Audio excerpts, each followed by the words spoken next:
Hey guys, it's Kaila back again with another video. A subscriber named Andrew asked me to talk about financial advisors versus financial analysts, and I thought that'd be a really interesting video idea. In his comment to me, he said they are basically the two entry points into high finance, right? I do not agree with that. There are many different kinds of financial analyst roles. If you haven't watched my high finance versus non-high finance video, I will put it up here. Go ahead and watch it, and so you guys can further understand the differences between high finance and non-high finance. But I would not say that these two roles are the entry points into high finance. These two roles should be accessible to anybody who graduates from a bachelor's level program and can find one of these roles across the United States. I definitely would not call a financial advisor a high finance job.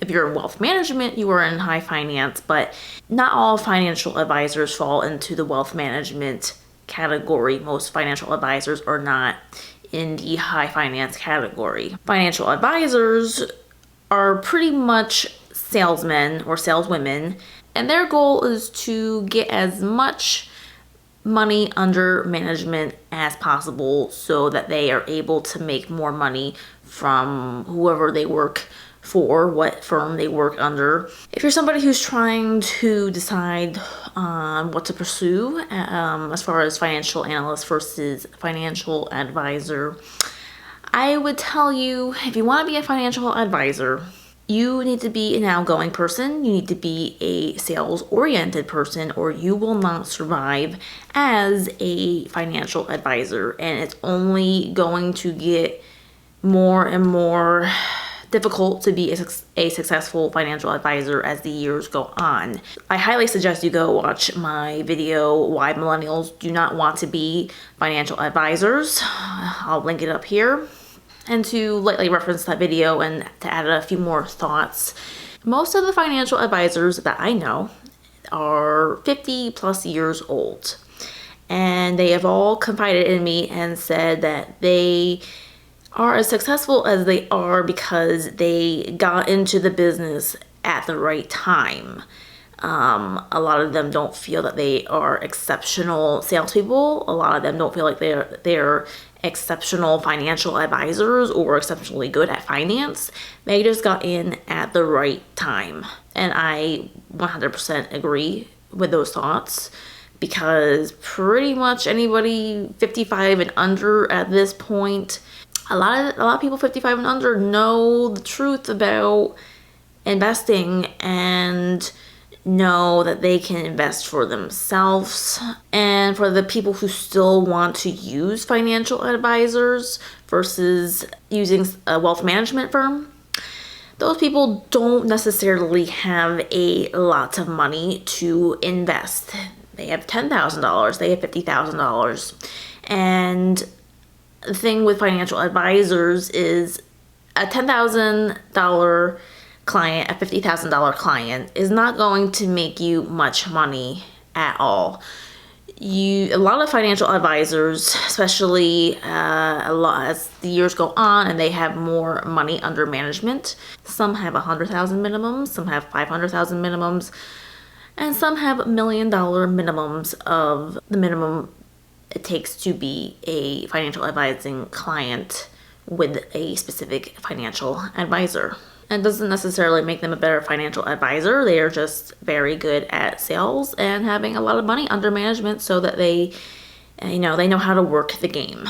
In my honest opinion, I don't urge many people to become financial advisors, just because I see quite a bleak future for people in that profession due to various fintech entering the market, and fintech that has been on the market for a long time now. But if you do want to be a financial advisor, you need to be an outgoing person. You gotta love sales. You need to be sales motivated and do whatever it takes to get as much money under management as possible. So you will likely be more of an extroverted person, somebody who's really up for a challenge, and As far as hours go and pay goes, pretty much the hours are however long it's going to take to build your book of business, to get the sales done. You know, maybe some weeks that's 40 hours a week, maybe some weeks that's 80, 100 hours a week. Now, for the established financial advisors that I do know, they work like 20 hours a week, maybe 35 on a really, really busy week. They, you know, they go golfing in the middle of the afternoon. They're not too stressed out usually. Now that wouldn't be the same if like another financial recession were to come on through. They would definitely be sweating, but pretty much because they built that book of business, they're able to relax and wait for larger clients to inquire about their services and just chill out until then. As far as money, the top financial advisors that I know, because they have so much money under management, they make $1 million a year. If you watch my other financial advisor videos, which I have a finance related video playlist, go and check out that playlist if you're interested in everything finance. Usually a financial advisor yearly makes 1% of however much money they have under management. Hey Siri, what's 1% of 100 million? 1% times 100 million is 1 million. If they have $100 million under management, then they're going to make $1 million that year. If they have $1 billion under management, they're going to make $10 million that year. Now, financial analysts. For the sake of this video, I'm going to include other various roles in the realm of the analyst lifestyle, aka billing analyst, credit analyst. Now, financial analyst, this is another job that pretty much anybody with a 4-year degree in finance anywhere across the United States should be able to get.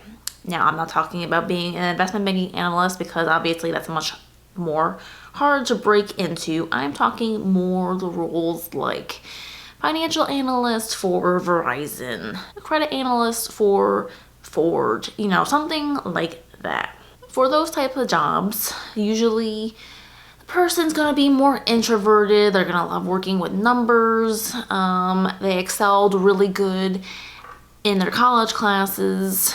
These roles, while competitive, are definitely not as competitive as high finance roles. You know, typically to start off with any typical non-high finance financial analyst role, for your first year, base salary, anywhere from $40,000 to $50,000 a year, depending on what area you live in. Some may have bonuses, not all will have bonuses, and the bonuses will usually be a percentage of whatever base salary that you make. It might be 5% of your base salary, 10%, 20%. Usually first year, you'll never see anything like over 20% of your base salary for a regular financial analyst role.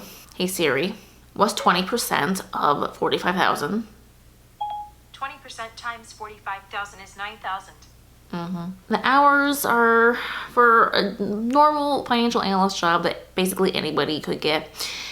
Usually 40 to maybe 60 hours a week, really depending on the time of the year, what company you're working for. Is definitely, you're not going to see high finance hours of 80, 100, 120 hours a week. And it takes a while to climb the ladder in these more corporate financial analyst jobs. You'll likely see job descriptions of like financial analyst 1, financial analyst 2, financial analyst 3, senior financial analyst, manager financial analyst. You know, it's a very steady job. You know, there really isn't too much spectacular things to say about this role. But if you're stuck on whether you should be a financial advisor or a financial analyst, you should be a financial analyst if you like working with numbers, you like working in a team instead of being responsible for a whole entire book of business. If you don't like working on a commission basis, you like having more of a 9 to 5 or whatever type of schedule. It's just much more of a reliable job than being a financial advisor, and there's a much better outlook for financial analysts than there is for financial advisors. I don't see financial analysts no longer being needed for a very long time. Companies are pretty much always going to need financial analysts, business analysts, credit analysts, billing analysts.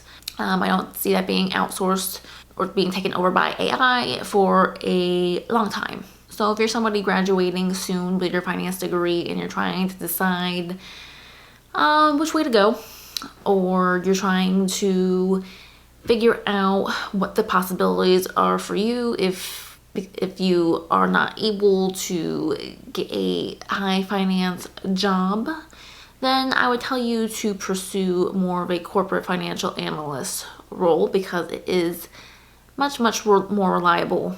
And I see financial advising continuing to die more and more each year, and especially going to die off when the boomers die. So harsh but true.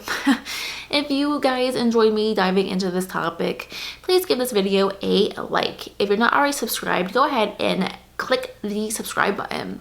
If you have any comments or questions, be sure to leave them down below. And until next time, I hope you have a great day, and I'll see you around in another one of my videos. Bye.